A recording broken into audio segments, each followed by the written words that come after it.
আসসালামু আলাইকুম। বিদ্যাহাটের পক্ষ থেকে সবাইকে জানাচ্ছি স্বাগতম। এখন আমরা নবম দশম শ্রেণীর গণিত পাঠ্য বইয়ের 9.2 অনুশীলনী 30 নম্বর সৃজনশীলের সমাধান করব। তো দেখো 30 নম্বর সৃজনশীলে আছে sin θ সমান p, cos θ সমান q, tan θ সমান r, যেখানে θ হচ্ছে সূক্ষ্মকোণ। এবার কয় আমাদেরকে বলেছে r সমান √3 আর পাওয়ার দেখো দেওয়া আছে -1 কিন্তু, হ্যাঁ। আর আমাদেরকে দেখো একটু আগে যেটুকু আমাদের সংকেত দিয়েছে, দেখো থিটা tan থিটা সমান হচ্ছে r, তাহলে r এর বদলে আমরা কি লিখতে পারবো tan থিটা। আর আমাদের কয়ে কিন্তু দেখো বলেছে থিটা এর মান বের করতে হবে, তাহলে r এর পরিবর্তে আমরা কি লিখতে পারি tan থিটা। আর এই পাশটা যেমন আছে ঠিক সেভাবে রেখে দিতে পারো বা এক লাইনে কাজ করে নিতে পারি। তো দেখো এই যে রুট যেমন ছিল রুট দিয়ে দিলাম, হ্যাঁ। এখন কোনো কিছুর উপরে যদি পাওয়ার থাকে -1 তাহলে সেটা আমরা 1 বাই আকারে লিখবো, মানে সূচকের নিয়ম অনুযায়ী আর কি 1 বাই আকারে আমরা এটাকে লিখবো। তাহলে এটা যদি 3 হয়, এই পাওয়ার -1 এর জন্য আমরা লিখবো 1 বাই, আর এই যে 3 ছিল এই যে 3 নিচে আমরা লিখে দিলাম এভাবে সূচকের নিয়ম অনুযায়ী যেটা হবে, হ্যাঁ। তারপরে এবার দেখো tan থিটা, তাহলে এখানে আমি লিখে দিই tan থিটা। এখন বলো তো tan কত ডিগ্রির মান হচ্ছে, এটাকে যদি একটু ক্যালকুলেশন করি তাহলে এখন 1 কে যদি তুমি রুট করো তাহলে 1 হবে, আর 3 কে যদি রুট করো তাহলে √3 হবে। আর একটা লাইন করে নিই বোঝার জন্য। তাহলে এখন তুমি চিন্তা করো যে tan কত ডিগ্রির মান হচ্ছে 1/√3। তাহলে আমরা জানি যে tan 30 ডিগ্রির মান হচ্ছে 1/√3। তাহলে এখানে আমরা কি লিখবো, এটার পরিবর্তে লিখবো tan 30 ডিগ্রি।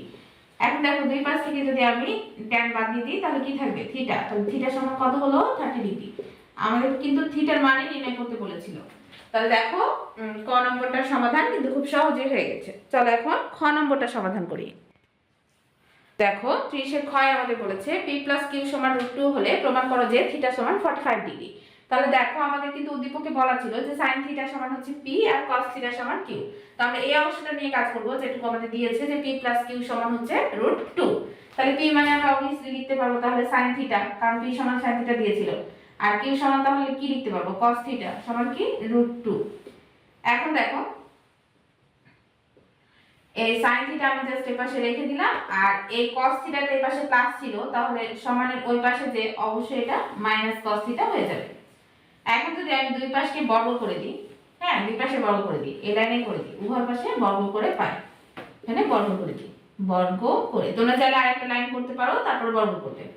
আচ্ছা, তাহলে sin θ কে বর্গ করলে কি হবে sin স্কয়ার θ, আর এটাকে যদি আমি বর্গ করি তাহলে এটা দেখো a - b হোল স্কয়ার। তাহলে a - b হোল স্কয়ারের সূত্র হচ্ছে a square - 2ab plus b square. এবার একটু দেখো, আর sin স্কয়ার θ, sin স্কয়ার সমান আমরা লিখতে পারি 1 - cos স্কয়ার, কারণ আমরা জানি যে sin square θ plus cos square θ সমান হচ্ছে 1। তাহলে sin স্কয়ার θ মানে হচ্ছে 1 - cos স্কয়ার θ। এটা কিন্তু সূত্র, এটা কিন্তু সূত্র। আচ্ছা, এবার √2 আর হচ্ছে 2 আর √2 আর স্কয়ার যদি কাটাকাটি করো তাহলে √2 স্কয়ার কাটাকাটি হয়ে যাবে, তাহলে 2 ফ্রি হয়ে যাবে, -2 √2 cos θ প্লাস cos স্কয়ার θ। এখন দেখো আমরা সমানের এই পাশে যা কিছু আছে ডান পাশ থেকে সবকিছু আমরা বাম পাশে নিয়ে চলে আসবো। তাহলে 1 মাইনাস এই অংশে যেভাবে ছিল cos স্কয়ার θ, 2 টা এই পাশে প্লাস ছিল তাহলে এখানে এসে -2, এটা মাইনাস ছিল তাহলে এই পাশে হচ্ছে প্লাস 2 √2 cos θ cos, তাহলে মাইনাস cos স্কয়ার θ = 0। এখন যদি এই অংশটুকু আমরা জাস্ট একটু ক্যালকুলেশন করি তাহলে দেখো এরকমটা দাঁড়ায় যে এখানে একটা cos স্কয়ার θ, এখানে একটা cos স্কয়ার θ, তাহলে -2 cos স্কয়ার θ প্লাস 2 √2 cos θ, -2 থেকে 1 যদি যায় তাহলে -1 = 0। দেখো এই অংশটা থেকে আমরা -1 কমন নিই, তাহলে -1 যদি কমন নিই তাহলে এটা কি হয়ে যাবে 2 cos square θ -2 √2 cos θ plus 1। Minus যদি আমরা কমন নেই তাহলে কি হয় বলো তো, সাইন গুলো ভিতরে চেঞ্জ হয়ে যায় না, প্লাস গুলো মাইনাস হয়ে যায় এবং মাইনাস গুলো প্লাস হয়ে যায়। এবার -1 যদি তুমি ওই পাশে পাঠাও, এটা এখানে গুণ আকার আছে, তো ওই পাশে যে ভাগ হয়ে যাবে, এখন জিরোর সাথে তুমি যাই ভাগ করো জিরোই তো হবে, অন্য কিছু হবে না। তাহলে আমরা এখান থেকে -1টা জাস্ট ফেলে দিচ্ছি একবারে, তুমি চাইলেও ওটা দেখাতে পারো। আচ্ছা, তাহলে এই অংশটা দেখো, এই অংশটা, তাহলে এই অংশটার পরিবর্তে আমরা এরকমটা লিখতে পারি, তো গুছিয়ে যদি আমি লিখি 2 cos স্কয়ার থিটা। হ্যাঁ, 2 cos স্কয়ার থিটাকে আমরা এভাবে লিখতে পারি না যে √2 cos, এটার উপরে এখানে একটা থিটা দিতে হবে, এটার উপরে স্কয়ার, তাহলে রুট আর স্কয়ার কাটাকাটি হয়ে যাবে, তাহলে 2 ফ্রি হয়ে যাবে, আর cos এর উপরে স্কয়ার হলে cos হয়ে যাবে, তাহলে মানে কোনো পরিবর্তন হয় না। 2, এই যে a b যেমনটা ছিল এটা a b প্লাস এটা 1 এর উপরে স্কয়ার দিই, তাহলে মানের পরিবর্তন হয় না। আমি জাস্ট এটাকে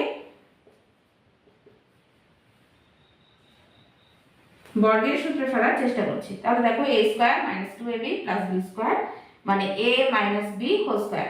তাহলে a হচ্ছে এখানে √2 cos থিটা মাইনাস b হচ্ছে 1, তাহলে a - b হোল স্কয়ার সমান 0।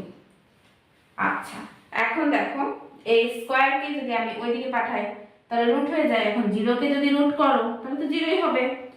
তাহলে এই লাইনে আমরা লিখতে পারি 2 cos থিটা -1 সমান 0। স্কয়ার দিকে পাঠিয়েছি, মনে মনে করে ফেলছি এটা যে রুট, এদিকে স্কয়ার দিকে গেলে কি হবে রুট, তাহলে 0 এর উপর রুট হতো, তাহলে 0 এর উপর রুট হলে কি হবে 0ই হবে। আচ্ছা, আমরা এখানে চলে আসছি, আমাদের জায়গা নাই, তোমরা নিচে নিচে করবে কিন্তু। হ্যাঁ, এখন দেখো √2 cos থিটা আমরা রেখে দিব, √2 cos থিটা রেখে দিলাম, আর এই যে -1 ওই পাশে যে কি হবে +1 হয়ে যাবে, বা cos থিটা সমান এই √2টা গুণ ছিল এর সাথে, তাহলে এই পাশে যে কি হবে ভাগ হয়ে যাবে। এখন এই অংশটাতে দেখো বা cos থিটা, এখন তুমি চিন্তা করো যে cos থিটা, তো তাহলে cos কত ডিগ্রির মান হচ্ছে 1/√2, তো তুমি জানো যে cos 45 ডিগ্রির মান হচ্ছে 1/√2, তাহলে এটার পরিবর্তে আমি লিখতে পারবো cos 45 ডিগ্রি। এখন দুই পাশ থেকে আমরা যদি cos ফেলে দিই তাহলে এখানে কি পেলাম থিটা সমান 45 ডিগ্রি, একবারে লিখে দিই। দেখো আমাদেরকে প্রমাণ কিন্তু এটা করতে বলছিল যে থিটা সমান 45 ডিগ্রি প্রমাণ করতে বলেছে, তাহলে আমরা জাস্ট এখানে প্রুফ লিখে দিই, তাহলে আমাদের হয়ে যাচ্ছে। দেখো আর একবার যদি একটু দেখি যে p + q সমান আমাদের দিয়েছিল √2, p এর মান হচ্ছে sin থিটা, q দিয়েছিল cos থিটা। আমি এখানে প্লাস cos থিটাটা ওই পাশে নিয়েছি, মাইনাস cos থিটা হয়ে গেছে, তারপর দুই পাশে উভয় পক্ষকে আমি বর্গ করেছি, বর্গ করে এটা হচ্ছে sin স্কয়ার থিটা, আর এই পাশে বর্গ করে a - b হোল স্কয়ারের সূত্রে ফেলেছি, ফেলার পরে sin স্কয়ার থিটাকে সূত্রে দিয়েছি 1 - cos স্কয়ার থিটা, আর এইটুকু অংশ আমি জাস্ট ক্যালকুলেশন করেছি।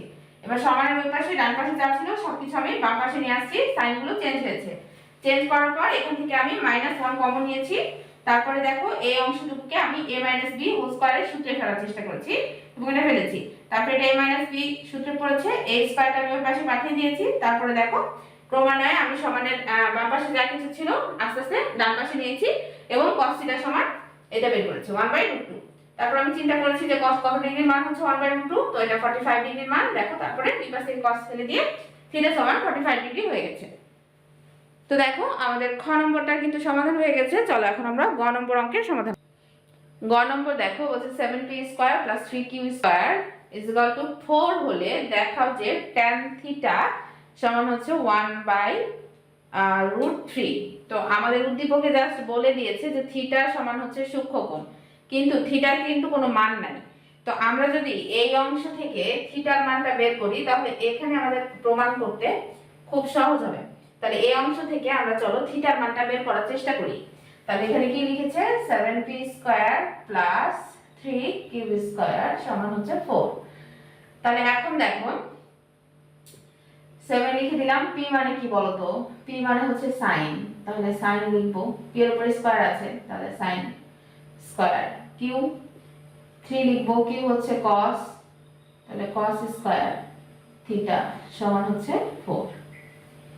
এরকমটা আমরা লিখতে পারি। এবারে দেখো এই অংশে 7 sin স্কয়ার থিটা প্লাস 3। এখন cos স্কয়ার থিটা সমান আমরা লিখতে পারবো যে 1 মাইনাস sin স্কয়ার থিটা। এটা তো আমরা জানি সূত্র। আমরা জানি যে sin square theta plus cos square theta সমান 1। তাহলে cos স্কয়ার থিটা সমান কি হবে? 1 মাইনাস sin স্কয়ার থিটা। তাহলে cos স্কয়ার থিটার পরিবর্তে লিখব 1 মাইনাস sin স্কয়ার থিটা সমান হচ্ছে 4 বা 7 sin স্কয়ার থিটা প্লাস এটা আমি গুণ করে দিই, জাস্ট ব্র্যাকেট তোলার জন্য গুণ করে দিই। 3 এর সাথে 1 গুণ করলে কি হবে? 3 হবে, প্লাস এ মাইনাসে মাইনাস 3 sin স্কয়ার থিটা সমান 4। এখন দেখো 7 থেকে যদি আমি 3 বাদ দিয়ে দিই তাহলে কত থাকবে? 4 sin স্কয়ার থিটা। আর এটা দেখো প্লাস 3 আছে, এটাকে আমি সমানের ওই পাশে পাঠিয়ে দিব। সমানের পাশে 4 ছিল, 4 লিখলাম, প্লাস 3 ছিল, সমানের পাশে এসে -3 হয়ে গেছে। এখন 4 sin স্কয়ার থিটা সমান, এটা থেকে এটা বাদ দিলে কত হবে? 1 বা 4টা গুণ হয়ে আছে, তাহলে ওই পাশে যে আমরা কি হয়ে যাবে? এটা ভাগ হয়ে যাবে, তাহলে 1/4 হয়ে গেল। এখন এই পাশে স্কয়ার, ওই পাশে যে কি হবে বলো? রুট হয়ে যাবে। তাহলে বা sin থিটা সমান √1/4 বা sin থিটা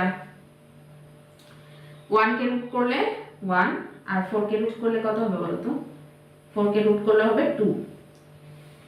তাহলে sin থিটা সমান হাফ পেলাম। এখন আমি চিন্তা করি যে sin কত ডিগ্রির মান হাফ? তো তোমরা জানো যে sin 30 ডিগ্রির মান কি? হাফ। তাহলে লিখব sin থিটা সমান, এই হাফের বদলে লিখব sin 30 ডিগ্রি। এখন দুই পাশ থেকে আমি যদি sin বাদ দিয়ে দিই তাহলে থিটার মান কত পেলাম বলো তো? থিটার মান পেলাম 30 ডিগ্রি। তাহলে থিটার একটা মান আমরা পেয়েছি, থিটা সমান 30 ডিগ্রি। এখন চলো আমরা জাস্ট এই অঙ্কটা ডান পক্ষ বাম পক্ষ এক পক্ষ বের করলে কিন্তু ডান পক্ষ চলে আসছে, আমরা বাম পক্ষটা করলেই কিন্তু অঙ্ক চলে হয়ে যাবে। তা আমরা কিন্তু নিচে নিচে করব, আমার জায়গা নাই, আমি এর জন্য এই জায়গায় করলাম, তোমরা অবভিয়াসলি নিচে করবা। তাহলে আমি জাস্ট লেফট হ্যান্ড সাইড দিয়ে করে নিই। tan থিটা দেওয়া আছে, তা tan থিটা, তো tan থিটার মান এই যে কষ্ট করে বের করেছি 30 ডিগ্রি, তাহলে লিখি 30 ডিগ্রি। এখন তুমি আমাকে বলো tan কত ডিগ্রির মান হচ্ছে? tan 30 ডিগ্রির মান কত? তা tan হচ্ছে 30 ডিগ্রি হচ্ছে 1/√3 না বলো? তাহলে tan 30 পরিবর্তে কত লিখতে পারবো? 1/√3। এটা কি ডান পক্ষে ছিল না? তাহলে সমান রাইট হ্যান্ড সাইড, অতএব লেফট হ্যান্ড সাইড সমান রাইট হ্যান্ড সাইড, প্রুভড।